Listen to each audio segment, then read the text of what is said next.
L'arbitre. Qui est cet homme, cette femme, censé incarner l'impartialité au sein d'un match de football? D'où vient-il? Comment est-il formé? Qui est-il derrière ce sifflet qui le différencie des joueurs? Les réponses à ces questions, j'ai été les chercher auprès de deux arbitres de part et d'autre de la pyramide du football. L'un est arbitre de haut niveau et dirige des rencontres de Division 1 nationale depuis de nombreuses années. L'autre commence à peine sa carrière en division provinciale chez les jeunes. Voici le portrait croisé de deux personnes réunies uniquement par leur passion pour l'arbitrage. Notre voyage commence ici, à Walcourt, en province de Namur, au pied de l'imposante basilique Sainte-Materne. Michael Vincent, jeune arbitre débutant, nous attend. Tout simplement, pourquoi ou comment t'es-tu lancé dans l'arbitrage? Bien, j'ai essayé de jouer au foot il y a quelques temps, et j'ai vu que ça ne fonctionnait pas, donc j'ai tout de suite demandé des informations pour devenir arbitre. Et c'est comme ça que je me suis lancé, parce que voilà, je ne savais pas, on va pas dire que je ne savais pas jouer, mais voilà, je ne savais pas percer dans le milieu du football, et donc pourquoi pas dans celui de l'arbitrage. Un milieu que Michael aborde avec quelques ambitions. Pour le moment, c'est pour la passion, mais si plus tard on me propose quelque chose de sérieux, en division supérieure, pourquoi pas, et pourquoi pas gagner ma vie grâce à l'arbitrage, même si on sait très bien qu'il faut avoir une petite activité complémentaire sur le côté pour bien vivre. Une des particularités de Michael, c'est qu'il a créé une page Facebook à son nom à propos de l'arbitrage, une mise en avant qu'il trouve tout à fait légitime. Michael, tu as créé une page Facebook à ton nom à propos de l'arbitrage, pourquoi? Mais je me suis dit pourquoi pas nous, parce que les joueurs de foot, qu'ils soient jeunes, qu'ils soient professionnels, créent une page Facebook et permet donc de découvrir leur univers en dehors des matchs. Et moi je me suis dit pourquoi pas créer ma page Facebook et donner envie aux jeunes peut-être d'arbitrer un jour et de se lancer dans l'arbitrage, voilà. L'arbitrage que Michael a appris de manière tout à fait classique. Je me suis renseigné au comité provincial qui m'ont dit qu'il y avait des cours à Mettey, donc c'est plus proche de Walcourt. Et donc directement, j'ai eu une formation là-bas, on a eu un examen. Cette formation, justement, parlons-en. Plusieurs fois par saison, des cours sont dispensés aux candidats arbitres afin de faire gonfler le nombre de recrues qui restent désespérément bas au sein du royaume. Durant ces cours, on apprend notamment ce que doit entreprendre un arbitre avant le début de la rencontre, les différentes fautes de jeu qui existent, les types de sanctions qui y sont associées, ou encore le déplacement, très important pour la fonction. En fin de formation, les candidats sont invités à suivre un examen.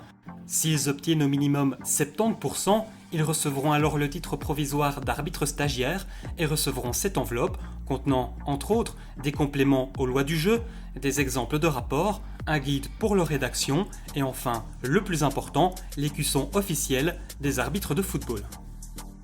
Le sac, on le prépare le jour même, la veille, une heure avant, comment ça se passe? Il est préparé le jour avant, mais je vérifie 2 ou 3 fois le jour même pour être sûr que je n'oublie rien parce que c'est une maladie. Si on oublie un truc après, on risque vraiment d'être embêté le jour du match.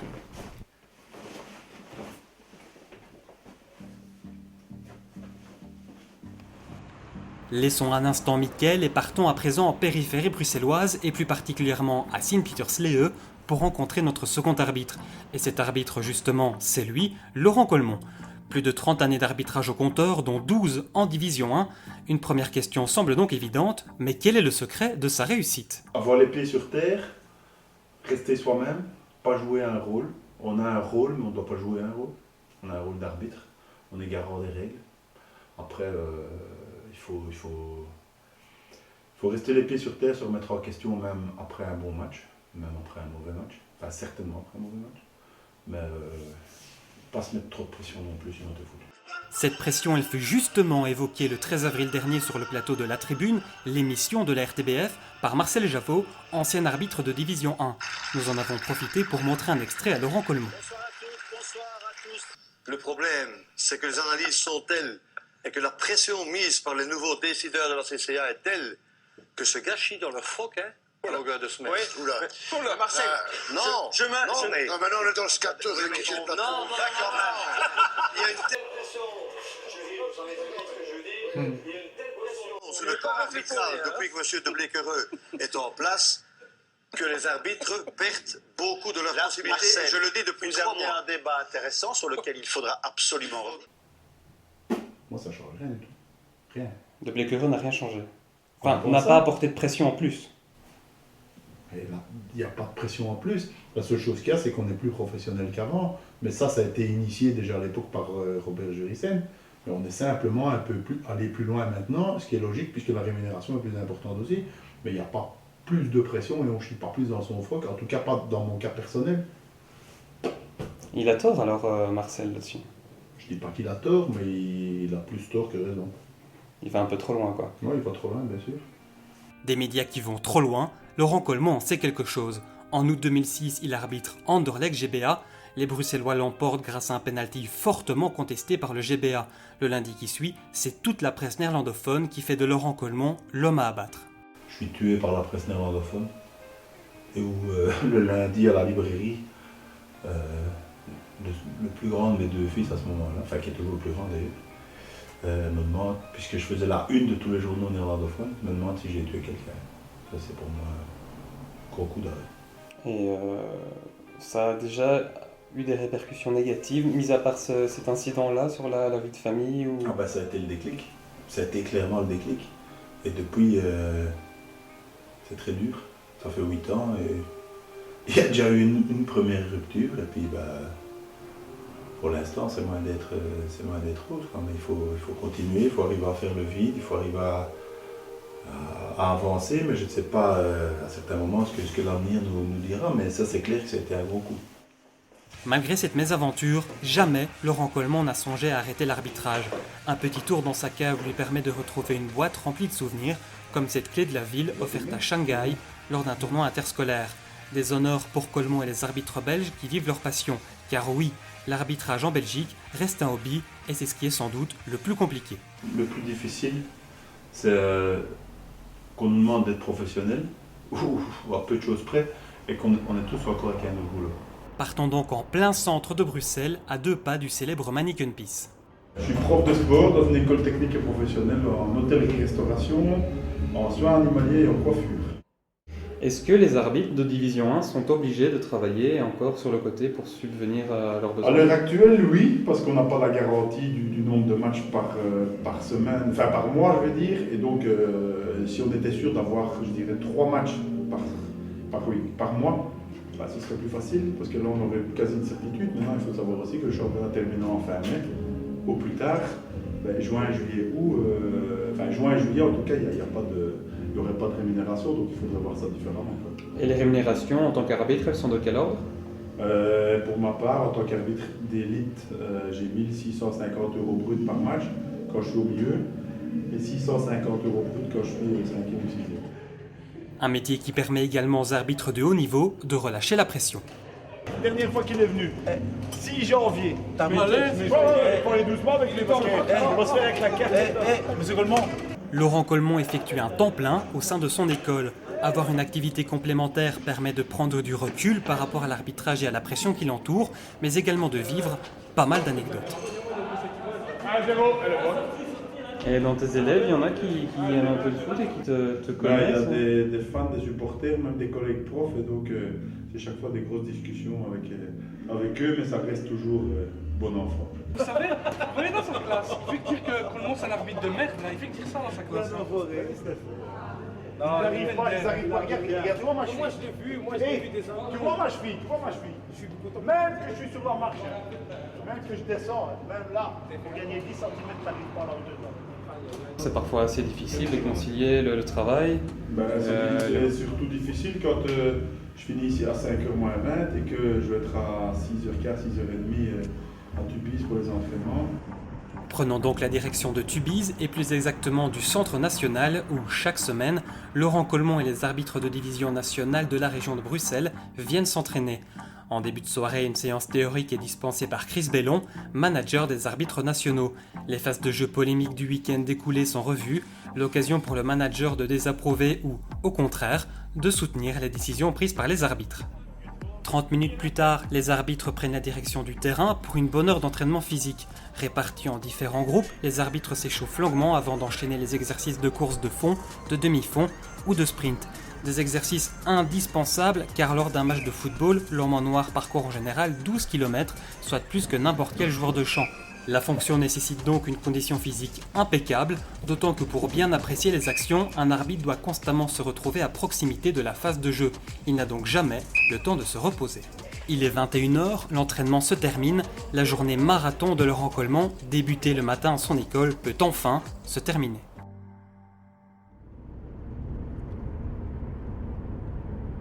Nous retrouvons Michael, notre jeune arbitre qui va diriger un match de jeunes entre Somzé et Assès en province de Namur. Pourtant, quel que soit le niveau des joueurs ou des équipes, le stress, lui, reste le même. Et comment tu fais justement pour canaliser ce stress avant de monter sur le terrain? Ça vient tout seul, je ne sais pas expliquer.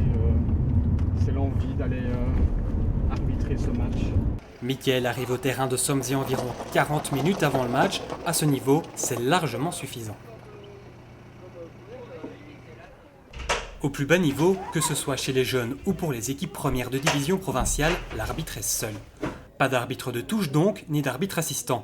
Si l'arbitre ne se présente pas à son match, c'est un entraîneur, un joueur, voire un spectateur qui prend le sifflet. Autant dire que la présence d'un référé est d'une importance majeure. Pourtant, en provincial plus qu'ailleurs, l'arbitre est seul parmi tous les acteurs d'un match de football. Une situation qui n'est pas des plus rassurantes pour Michael. Comment tu te sens là? Stressé. Très stressé. Mais je me dis que tout va bien se passer, donc ça devrait aller. C'est quoi l'étape quand on est habillé là maintenant? Je vais aller faire un tour de terrain, voir si tout est en ordre, c'est-à-dire les filets, le piquet de corner, les points de pénalty, et ensuite on va faire la feuille de match.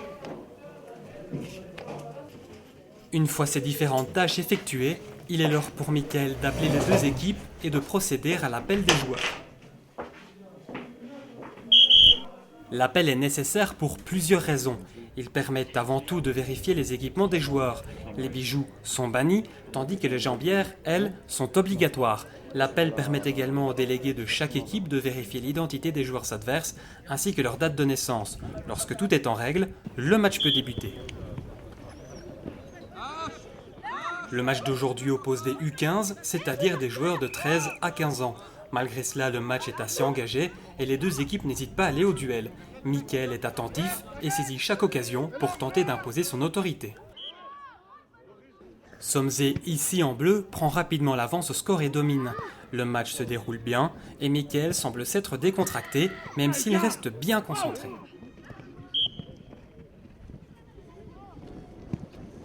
Après 40 minutes, il est temps de siffler la fin de la première mi-temps. Alors, comment ça se passe? Très très bien pour le moment, un beau match, déjà avec beaucoup de buts, dont un sur un penalty, qui avait vraiment vu que le joueur touche l'autre joueur et ne touche pas le ballon, donc voilà. Satisfait de toi-même pour le moment? Satisfait de moi-même. J'ai l'adrénaline là maintenant, donc je suis décompressé, c'est parfait. Moins de 15 minutes plus tard, la partie reprend, le tout sous l'œil attentif d'un spectateur particulier. Monsieur Libois est venu spécialement pour visionner le jeune arbitre et le moins que l'on puisse dire, c'est que Michael est passé au crible. Comment il se débrouille le jeune arbitre pour le moment? Il voit toutes les fautes de jeu, il les voit bien, mais il a un mauvais déplacement, il est trop dans l'axe central du terrain, il devrait se rapprocher des phases de jeu quand ils sont dans la surface de réparation. Il suit le jeu un peu de trop loin. Un avis mis en exemple quelques instants plus tard. En jeu là, en jeu! Enfin! Oh là là là là! Pas vrai? Ah oui, non, les 3 mètres, oui, ici là, je ne participe pas, je ne prends pas le ballon. Ah oui, d'accord, mais ici. Ici, au moment où il touche le ballon, il empêche en jeu.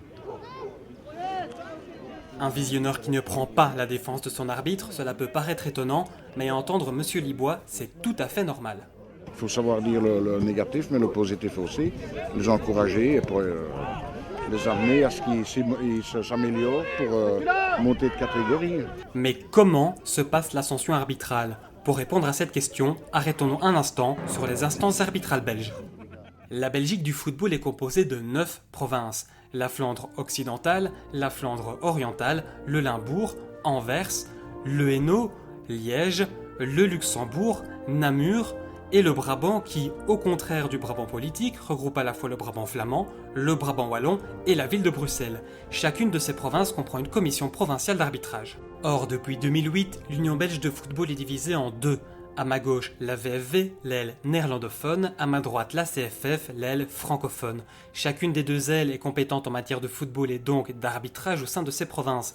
C'est ainsi que les 4 provinces du Nord sont sous la compétence de la VFV, tandis que les 4 provinces du Sud sont sous la responsabilité de la CFF. Le Brabant, lui, est dirigé à la fois par des membres de la VFV, de la CFF et de l'Union belge de football. En ce qui concerne l'aile francophone, le grand Manitou de l'arbitrage provincial se trouve ici, à Cognolé. Et ce directeur, c'est cet homme, Éric Romain, 4 fois arbitre numéro 1 en Belgique, arbitre international durant 6 ans et plus de 200 matchs en Division 1. Mais au fond, à quoi sert-il vraiment ? J'ai été nommé directeur de l'arbitrage quelque part pour assurer une forme d'harmonisation du fonctionnement des différentes CPA. C'est mon rôle essentiel pour l'instant. Était-ce une évolution nécessaire ? Je pense que oui, parce que, autant je le dis toujours, les commissions provinciales d'arbitrage travaillaient avec un cœur énorme, s'investissaient beaucoup, mais je dirais de manière un peu débridée, dans le sens où le fonctionnement n'était pas identique au Luxembourg par rapport à Liège. On avait encore un autre fonctionnement au niveau du Hainaut, et ça faisait quelque part que les objectifs n'étaient pas toujours atteints. C'est Paul Allart, directeur technique de l'arbitrage à la Fédération, qui donne les grandes lignes à suivre pour les deux ailes linguistiques. Mais cette réforme change également la donne en ce qui concerne le passage des arbitres de division provinciale aux séries nationales. Ce qui va se passer à l'heure actuelle, lorsque les différentes CPA vont arriver à la conclusion qu'ils ont un arbitre qui est prêt pour les divisions supérieures, elles vont proposer cet arbitre pour un essai.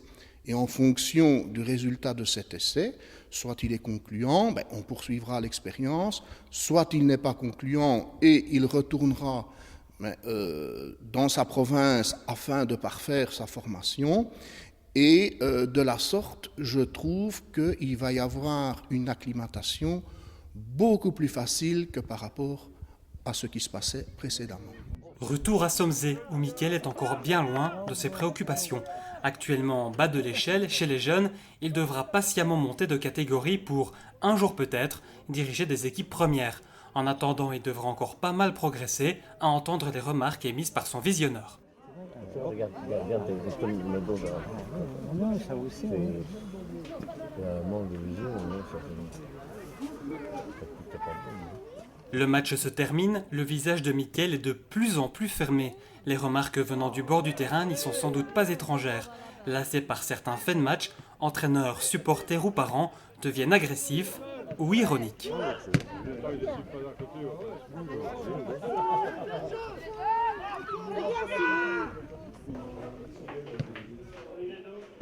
Directement après le match, M. Libois vient s'entretenir avec le jeune arbitre afin de débriefer à chaud l'ensemble de sa prestation.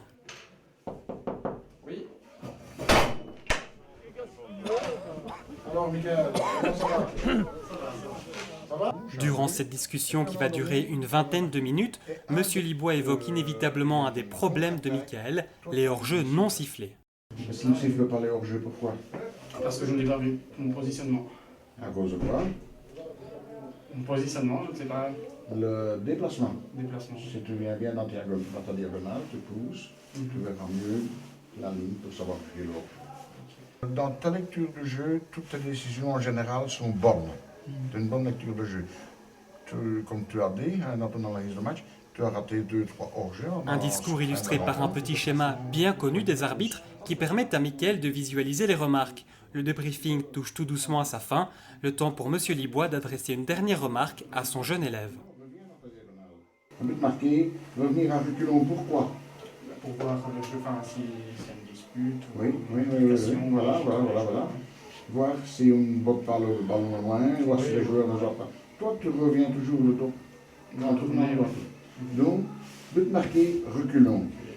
Sur l'ensemble de sa saison, un jeune arbitre prometteur sera vu entre 10 et 15 fois. S'il est vraiment doué, il intégrera alors un centre de formation provincial pour parfaire son écolage. Lors de chaque rencontre, l'arbitre recevra des conseils avisés. Pourtant, selon Mickaël, ils ne sont pas toujours évidents à appliquer.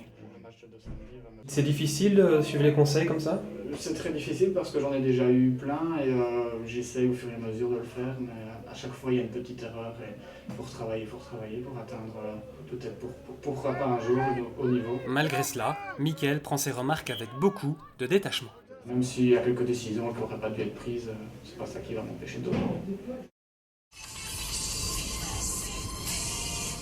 Ce soir, suite des playoffs 1 de foot, la Gantoise, 2e au classement, reçoit Anderlecht 3e. Est-ce qu'on prend toujours autant de plaisir après autant d'années dans l'arbitrage? Oui.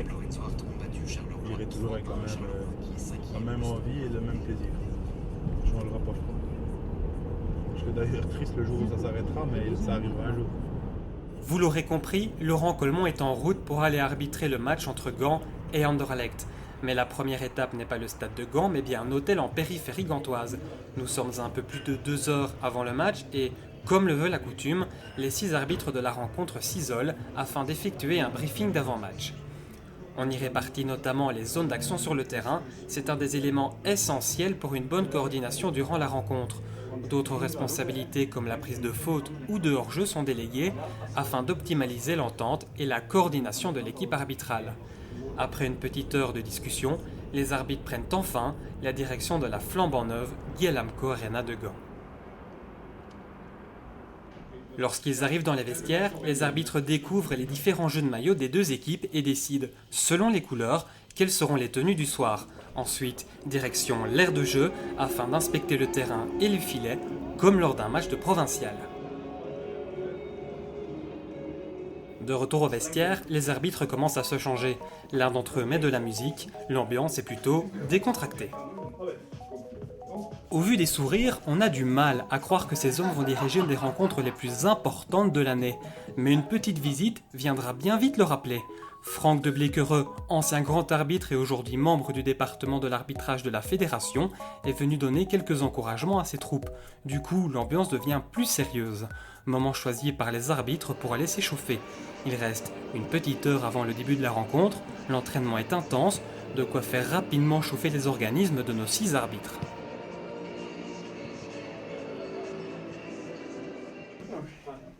Une fois l'échauffement terminé, la musique a disparu, les visages sont plus fermés. La concentration est à son apogée. On effectue les derniers réglages d'oreillettes, puis on s'habille. Enfin, les arbitres se réunissent une dernière fois pour la traditionnelle accolade. Dernier devoir d'avant-match, l'appel des joueurs, effectué par un arbitre assistant. Lorsque tout est en ordre, le match peut enfin débuter.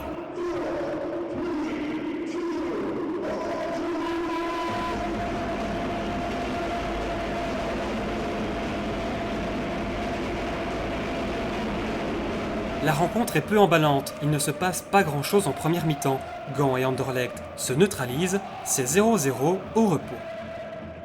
Lorsqu'ils retournent au vestiaire, les arbitres se félicitent. Ils sont contents du déroulement de leur rencontre et partagent ce qu'ils ont vu. Chose plus étonnante, les arbitres se tiennent au courant de leurs décisions, des proches leur envoient des SMS pour les informer de leurs prestations.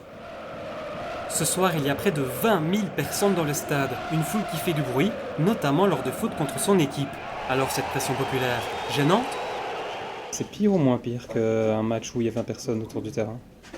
Moins pire. C'est plus difficile quand il y en a que 20 parce que là t'entends tout. Ici c'est un bruit du tout le stade, donc pas de problème. 21h30, le match reprend, le tout sous l'œil avisé de Mickaël, notre jeune arbitre qui est venu s'imprégner de l'ambiance d'un match au sommet. Mais malgré sa courte expérience, il n'hésite pas à donner son appréciation. Mickaël, tu vas signer des photos, quoi. La rencontre est plus animée en seconde période et Gand finit par remporter la partie au bout du suspense, 2-1. Fait important, aucune décision arbitrale n'est venue perturber le résultat du match. C'est donc une rencontre parfaite qu'a livrée l'équipe de Laurent Colmont ce soir. Un bilan qui s'explique en partie par cette faculté à canaliser le stress.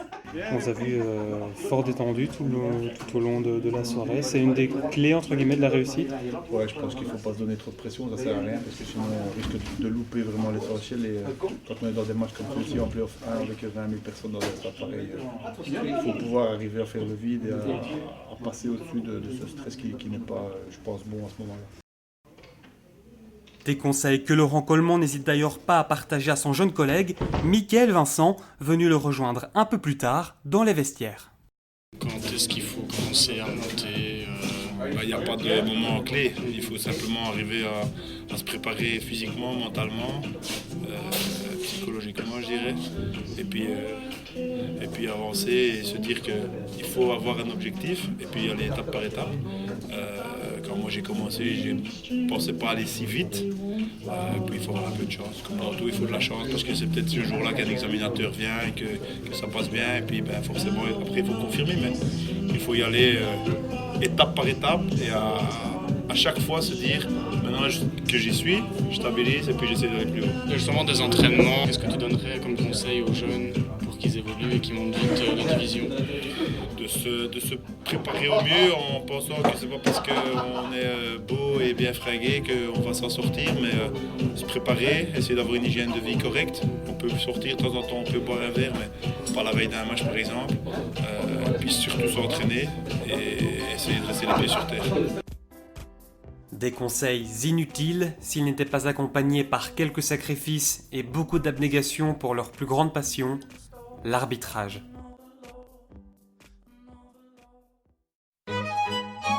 S'ils suivent pas ça, si c'est pas la faute de l'autre non plus alors. Et pourtant il est le contraire. Marcel, je vais l'appeler moi. Donc ça va pas passer sur la... Enfin j'espère, parce que sinon il m'a eu. Et s'il m'a eu, là je le déglingue. Et justement, les gens qui te côtoient, s'ils viennent te voir, ils sont pas parfois un peu étonnés de ce changement de personnalité, entre guillemets? Je vais prendre l'exemple de ma copine qui me croyait pas comme ça et quand elle me voit dans la peau d'un arbitre, elle me dit t'es mignon, tu me fais craquer parce que tu t'es autoritaire, mais tu n'es pas le même quoi. C'est elle me l'a encore dit la dernière fois quand j'étais à Sonzé et ça me fait plaisir. Toi tu crois bien que tu vas jouer la Coupe du Monde avec le Gabon? Et puis vous savez, venez dans sa classe. Il fait que dire que Coulmont c'est un arbitre de merde, il fait que dire ça dans sa classe. Pour le match pour le moment, comment ça se passe? Rien de particulier, pas famille pour moi.